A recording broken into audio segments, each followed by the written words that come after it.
Welcome to Tales, Tunes, and Tomfoolery starring Jerry Springer, along with Gene Galvin and me. I'm Megan Hills. We're recorded live in front of a brilliant studio audience at the Folk School Coffee Parlor in Ludlow, Kentucky. My daddy came home every day. Welcome to the show. And now, here's Jerry Springer. Oh, thank you. Thank you. Oh, wow. Thank you up there. Thank you, though, in the third deck. Thanks. Can you see us here? Yeah. Okay. I wanted to ask you something. And, what, Gene? Well, by the way, I produced the show. Write down the question there for me. Oh, right. Just write it down. Yeah. Hey, and thank you to Miss Bonnie Williams, who is our announcer tonight. Megan is traveling with her day job. She's an HR professional. And do we not pay her enough? What is this day job? Well, she has... No, we don't pay her enough. No, that was actually... Why was I stumbling for an answer? No, we don't pay her enough. You mean I get paid? Oh, no, we don't pay no one's paid, Bonnie. No one's paid. By the way, rough week for me because I just turned 50, and that is a benchmark. That's a benchmark. That's a big deal when you turn 50. You did have a big it. birthday. I am going to mark. Well, I'll tell you what I feel badly about. That I was 25 years late in wishing you a happy 50th birthday. So, That's but not anyway, funny. yeah. Not funny. But no, Hey, that was good. And I got the right date, didn't I, when I sent you that did, email? yeah. You sent a greeting, and it was right. Well, you know, it's funny. You and I, and Bonnie and I, my wife Bonnie and I, and you and your wife Mickey, Yes. we went on our respective vacations. You guys went to the Bahamas. Yes. And Bonnie and I went to Houston Wood State Park, got a little camper, and just stayed there. And I guess that shows it. Hey, no, seriously, you know what we did? What? We went to New York City, and I should say, every February, the four of us go to New York City. Yes. And let's be honest, I pay about 20% of that, at best. I mean, at best, I pay about, maybe less. Okay, let's get it right. It's probably about 10%. Okay. So, but the 5% you do pay, I pay it hard. I really lay it right down there. yeah. About 3%. And the fact that you pay the 3% ahead of time, it's unbelievable. Hey, you know what? So we come out of our hotel, and Bonnie and I are like, well, where's the car? Because when we go with Jerry and Mickey, he has a private. Jerry doesn't walk. He doesn't take 4 steps in a day. So there's a private car for him. Them. Yeah, you're saving him. So we come out and like, where's the car? So we actually had to walk. We wrote, you don't want to know what's really cool. You should try this sometime, seriously. Yeah. Ride subways. Rent a city bike. That's like the bike that, in Iraq, use a phone app. Walk around, Jerry. Go to Times Square. I couldn't get Bonnie away. The Naked Cowboy was down there, and Bonnie's like really fascinated with that. But it's like, actually, there's now a Naked Cowgirl too, isn't there, Bonnie? When? Actually, Where? I thought you had a naked cowboy. Yeah, all right. Yeah. We had a blast, and I know. And last week we had on Bryce Carlson. Yes. Rowing the North Atlantic. Yes. And he's doing something remarkable. Yes. And you told me driving over here, well, I do remarkable things. I went to the Bahamas last week. That's not the same thing. Oh, yeah. No, not the same. This is true. What happened in the Bahamas? We had a really good time. It was a very restful vacation, family, everybody. So it's fun.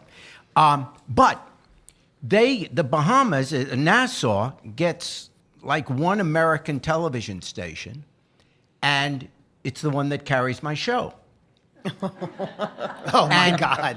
Literally, everybody. I mean, there's no American city where the response is the same as getting off the plane and being rushed by people that just for 27 years have been watching the show. Yeah. I mean, it was unbelievable. So, and they have security. I mean, they meet you at the plane. We didn't arrange it. They just... And they walk you through everything. So we got treated very nicely. But my thought was that I could run for office there. So we're kidding around. And then, this is God's truth. I'm not embellishing it. As we came home and we're in the car going, we went back to Chicago, brought Richard back, et cetera, and Katie, and we're in the car back. And so we start Googling what are the requirements for running, because there they have a constitutional monarchy, which is exactly like England. They still... Where you were born. Yes. You were born in England. So they still have Queen Elizabeth as their monarch, but she has no power. It's still a parliament. It says, and people vote for their local member of parliament, and then the majority party chooses one of its own to be prime minister. So what are the requirements? You have to be 18 years old. You are that. You have to be a resident for 1 year. You could do that. Okay. And I was born in England, so I'm part of the British Empire to that extent. Yep. I would have to, and it's going to depend on the next election, I would have to renounce my loyalty to America and and move down there. But I could actually win. I mean, I'd get a seat in Parliament. I may not be prime minister right away. I think it's I'd say how I was so excited, and Mickey says, "Will you calm down?" I said, "Look, I can You could do it. Yeah, You want to know a lot what's of countries where you couldn't do that. You want to know what's pitiful about that for me, from my perspective? You're telling this, laying this out, and all I'm thinking is, what job might I be able to get if you would do that? I would maybe get some government job in the Bahamas. You could be the head of. You could be the boxing commissioner of the Bahamas. Done. Do you know there is a friend of our show he has this huge website called Ask the Lifeguard. People are very curious about the ocean and lifeguarding. Everyone talks about and that. it's Dr. Greg Schran, PhD in medieval literature. It's a worthless degree. He could never get a job with it. And so he went into lifeguarding. And so I'm thinking I could be the boxing commissioner. We could contact, he's a friend of the show, Dr. Greg Schran of Ask the Lifeguard, and have him come down, and he could be the head of whatever the hell you'd call it, head of lifeguards. We could have used him. This is true. We swam. They have a thing where there's this little... The Bahamas is made up of 700 islands, and there was this island about 2 hours away in a boat, which we took the trip, where you can swim with pigs, and you can swim with pigs? Is that true? Yeah, Mickey says it's not the first time I've done it. No, but you actually can. There are pigs that were put on this island there, and they literally come into the water and they swim, and the people there feed them, and they're like 700-pound pigs. They're huge. They also defecate in the water, which is disgusting. But then you can also swim with the sharks. Wow. I wish I remembered what they're called, but it's a very shallow water, so the man-eating sharks don't get in there. Yep. But these sharks, and literally you touch them, you pet them as they're swimming around you. But so I could have used a lifeguard. Yeah. Thankfully, they don't hear because I was screaming. Yeah. That was our vacation. I've been using a lot of phone apps like I used. Hey, by the way, people should tune into a podcast. Occasionally I'll mention a podcast. I think it's a really good one. And there is one called Ear Hustle, which is a prison slang term for eavesdropping. Yes. And it's produced by 2 inmates and then a volunteer artist from San Francisco at San Quentin. And it's a really good podcast. So we have no dog in the fight. We just think it's a really good podcast. There's another one that I have come upon, and people really should tune into it. And it's called The Gravel Lot. And the gravel lot among mountain bikers is if you're going to go mountain biking somewhere, you say, well, where are we going to meet? I'll meet you in the gravel lot. So there's always a gravel lot. You pull in, park your car, take your bike off a rack, and you go. So the reason people should listen to the gravel lot is that I was interviewed on it. That's why people should listen to it. So, yeah, episode 31, Gene Galvin, talking about e-bikes, by the way, electric bikes. A very good interview because... I bet it was. by the way, the only growth industry in bicycle sales Yes. across the world Yes. is e-bikes. Not just for older people my age, 50, Yeah. I'm 50, and people of that age, but people who are younger people who are like mountain bike riders. Because electric sure. assist helps them get Yeah. back up the mountain. There is an app that I'm promoting too that I learned about from a friend of ours, Bonnie, who has the app findyourwife.com. Somebody has an app. Who was it? Is it Bruce? Maybe Bruce and Bonnie. Oh, I guess. And that's right. And the app is, and you get this app, and you make sure you have all the information off your spouse's phone. It can go the other way too, by Yeah. the way. Why? So And then you always it's know where she GPS is. connected. So, you say, well, where is, if I say, where's my wife? And I'll tell you exactly where she is. She's crossing the Brent Spence Bridge, Yeah. third car from the end Yeah. on the southern side. But your wife can have it too. Yeah. So if I had it, Mickey would know always where I am. So that ain't happening. I get it. Hey, I wanted to ask you something. Gee, that's a great idea. Yeah, Gene. right. Well, that's How'd you think of that? That's why I stayed at, Houston Woods in a camper while you were in the Bahamas. Hey, I wanted to ask you something. President Trump recently had the leaders of the NATO countries gathered in Europe. And he was there, obviously, representing America. You have some thoughts on that? Did that go well? Was that good for our interests? What do you think? No, it wasn't at all. But there was something that really disturbed me about it, beyond the obvious, why are we fighting our allies and stuff like that. He was in this trip he made overseas, in a meeting with our allies first, and then meeting with Putin and all that. And we talked about that last week, how badly that went.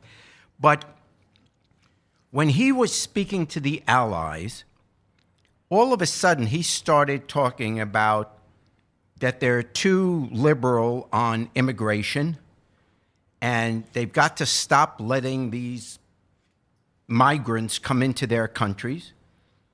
They've got to stop letting the Muslims come in, Africans come in, Asians. Just stop letting these minority groups come into your country. And the term he used was, because you will lose your culture. That was his pitch. Those were the terms he used. You will lose your culture. And I'm thinking, first of all, when you say you're going to lose your culture because of immigration, that's just a euphemism for saying you're a racist. You don't want people of a different color, different nationality, a different religion coming in. First of all, everybody's culture evolves. No culture is the same as it was 100 years ago, or 200 years ago, or 1,000 years ago. Culture changes.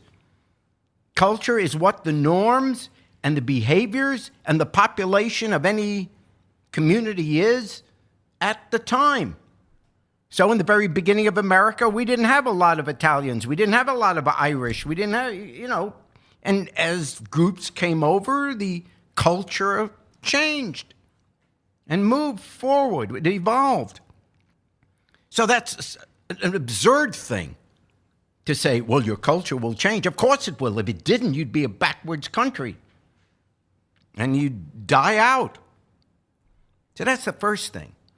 But the second thing, which really, it's one thing that he's, someone during the 1930s says, today Germany and tomorrow the world. Well, a parallel is to be a racist in America, and now, today America, but now let's go to the rest of the world and say, hey, you guys join us in our racism. Join us in stopping the immigrants. Why would you tell other countries, our allies, that they should stop letting immigrants in? What's your motive in doing that other than spreading racism? How does it affect you? If another country wants to have some humanity that you don't want America to have, why do you object to that? It's clear-cut racism. Now let me shift gears just for a second. In recent days, I just started thinking about it, and I just know that we've all had these discussions in the last year. Every one of us, I don't care how liberal, how conservative, how liberal you are, we all know, and sometimes in our own family, we love them. People that have a more conservative bent or maybe a more Republican bent, they lean that way. And we've had discussions, why are you supporting Trump and all that? And every one of us has heard back from these people we love or people we just meet or whatever. They always say somewhere in the conversation, well, no, I don't like the way he behaves. I don't like those bigoted statements he makes from time to time. I don't like the bullying and all that. But, there's always a but. But, he is shaking things up. He speaks his mind. He's getting some things done that I like, the taxes or whatever it is. And what gets me about that, and these are always nice people that say that, it's almost like you've got to say that you don't like the racism bit, but it's almost like we're giving people and him a pass on being racist. That, yeah, I know that, but. And so is racism, because we use that term, they're using the race card. Is racism a big deal? And I want to say it's a huge deal, because it's not just if you're racist, you're being impolite. If you're racist, maybe you're being immoral. If you're racist, you're being rude.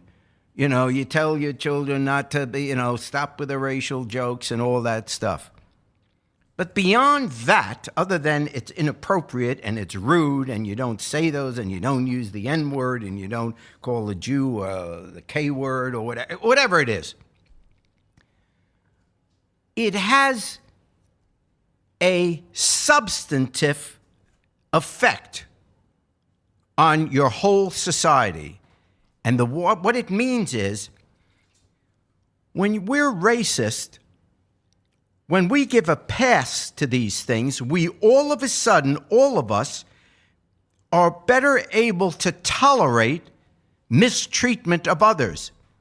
In other words, we can go to bed at night and feel good about ourselves because we don't get up in the morning hating those black people, hating those Muslims, hating those Jews, hating those Irish people, those Catholics, whatever. As long as we can feel comfortable that, no, I don't hate these people, so I don't have to worry. But if we laugh at racial jokes, if we don't think racism by itself is a reason not to vote for someone, then we are tolerating that feeling or that thought in our society.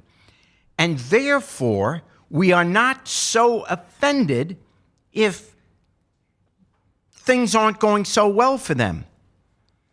If racism becomes a part of our society, then we don't wake up every morning worried that, oh gosh, those housing projects, how are these kids that grow up in them ever going to get and what about their schools? And oh yeah, they are cutting the food stamp program, or they're cutting this welfare program, or they're, the Puerto Rico, that's bad too, but that's awful, that. And Katrina, yeah, I know they're in the Superdome there, and hopefully they'll get out, and isn't that a shame kind of thing.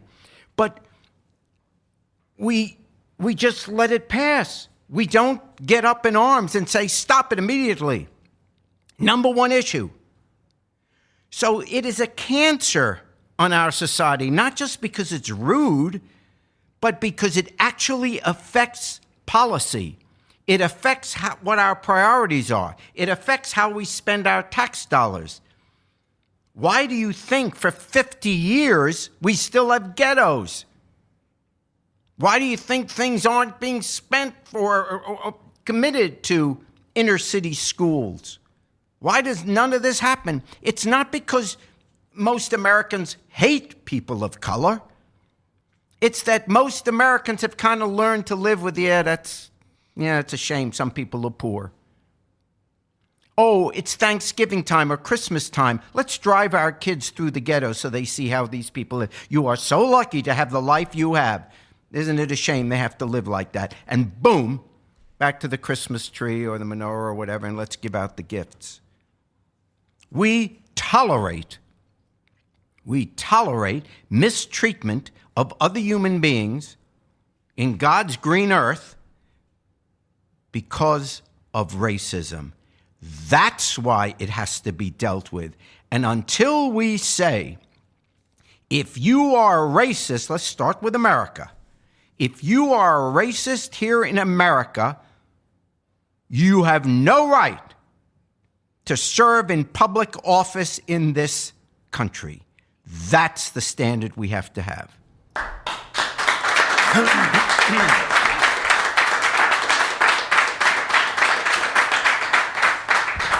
Now, if all the Catholics could just move back one row. Right. Okay, let's bring up M. Ross Perkins, our musical guest for the night, and welcome Ross. How you doing, Ross? Good evening. Good evening. Before you do a song, tell us a little bit about yourself. Well, I suppose the most important thing I'd like to say is that I agree wholeheartedly with Jerry's commentary on pretty much everything. Well, and I think if you've got a microphone in front of your face or a camera in front of your face, that you would be remiss not to use that as an opportunity to say exactly what you're saying. So I guess I'll reiterate everything you said. You're absolutely right. Well, and I've been very stimulated by your political commentary as I've listened to your show for the last several months. So. We're going to double what we're paying you. Which is nothing, right? No. About $5,000. Thank you. That was very nice. And by the way, well, I tell you what, do your song, which is "Grandma's Dead," and we'll talk on the other side. Wait, I got to call Mickey. Oh, my. Where'd you get the name for that? You got to tell us. Well, I was trying to write a song about a universal concept. Yep. And so this is, in essence, a song about us, I suppose. It's called Grandma's Dead, and we're taking all her stuff. Oh, it's good. Love it. Here we go. Oh, man. Grandma's dead, and we're taking all her stuff. Taking all her stuff. Taking all her stuff. Grandma's dead, and we're taking all her stuff. Gonna make her stuff our own. Well, she left us a savings account. Ooh. In the sum of some amount. Ooh, ooh, ooh. When your grandma's dead, it's a sad, sad time, but it's a fine time to be alive, 'cause you're taking all the stuff back home. Yoo-hoo-hoo. Grandma's dead, and we're taking all her stuff. Taking all her stuff. Taking all her stuff. Grandma's dead, and we're taking all her stuff. Gonna make her stuff our own.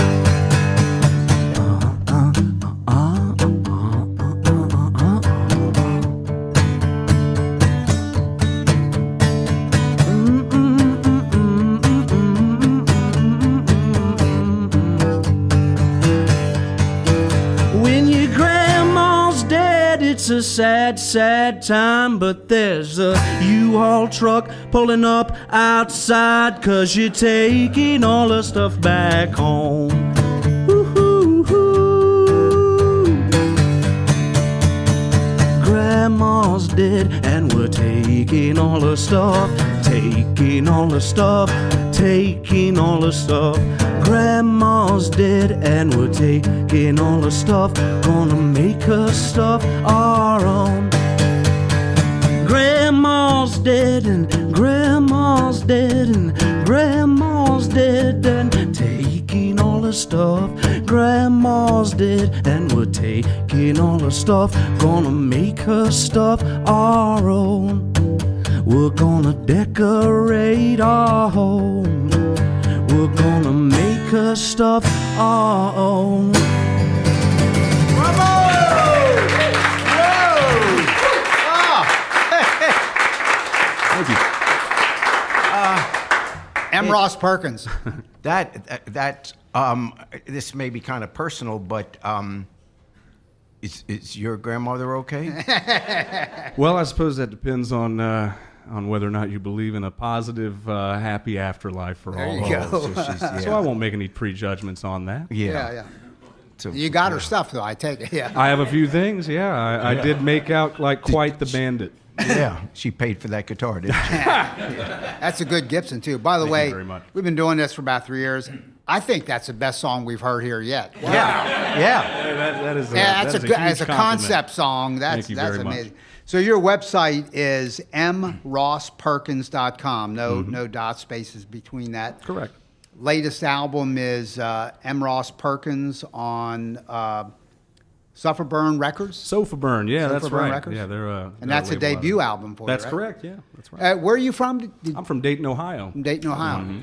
Really good stuff, good voice. And are you? Yeah, that's exceptional. So are you touring around or what A are you little up bit to? I did last year. I mainly stick to the studio. I like that kind of work a little better than I like being out on the road. But I was happy to take this invitation. Okay, well, and we any more appreciate like it. it. If anybody else is listening that has a great podcast, call me up. I'm thrilled to be. Hey, thank you. Thank you very much. Good. And thanks to Casey Campbell, Hey, who's our thanks for music having me. coordinator. You folks are just wonderful. Yeah. The Exactly. whole staff here has just been so friendly. Well, we'd love to have you back sometime. That's I would really love to be good. back, That's Jerry. And really I good. got to give you a little quick anecdote here. I'm actually not the first member of my family to be on your show. Oh, here we go. Which show are we talking about? Well, I'll let you Oh, be the other one. Yeah, two cousins of mine were on your show in the 90s. Were they dating? Yeah. That would get him there, wouldn't it? And how many you wanna know children did they something? have? I should have Anyway, known that was coming. Hey, Ross. Yeah, that's right. What I think, and Jerry and I have been friends since like 1970, so Yeah, that's right. Yeah. it is his show, in my opinion. It crosses generational lines, ethnic lines, touches everybody. And it doesn't matter. It has nothing to do with class. It's we were joking about going to New York City together with our spouses, and we'll be sitting in a Broadway show, and there'll be people lined up in the aisle to come over and say hello to Jerry. I believe it. I mean, when it you happens think about everywhere. What any do you place. what is the element about the show that you think attracts people of across ages, class, race? It's just funnier and shit. no, in honesty, my looks. Definitely. And you know what? Everybody on it, because occasionally somebody knows I know Jerry, they'll rag on him. It's very occasional, by the way. yeah, Being I'm sure. serious, it doesn't happen often. I'm sure. And I was explaining, because I've learned this from Jerry, and I know the procedure his producers go through. Everybody's a grown man and woman who goes on. They want to be on. They beg to get on. Yes, absolutely. And they Very proud. love being on. Absolutely. So nobody's being exploited. It's just everybody doing what they want to do, and it is interesting, full of Well, conflict. it's an interesting daily case study on the human condition if you want to over philosophize it. Yeah, sure. And I like that you close this show with Down by the Riverside, because you're sort of, it's a statement. You're saying There you go. that you're not going to study war anymore, and I think that's what you were kind of doing on that show, is studying war in a way. There you go. Take us out on Down by the Riverside, and Jerry will join you on the second verse. All right.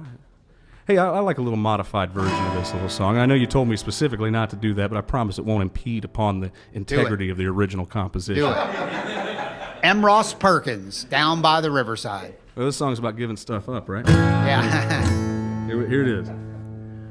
I'm gonna lay down my cell phone down by the riverside, down by the riverside, down by the riverside. I'm gonna lay down my Facebook down by the riverside. You've been listening to Tales, Tunes, and Tomfoolery, recorded live at the Folk School Coffee Parlor in Ludlow, Kentucky. Thanks to Patrick Kennedy for writing our opening song, and to you for listening. Check out our website at jerryspringer.com. By the riverside. Here we go, Jerry. I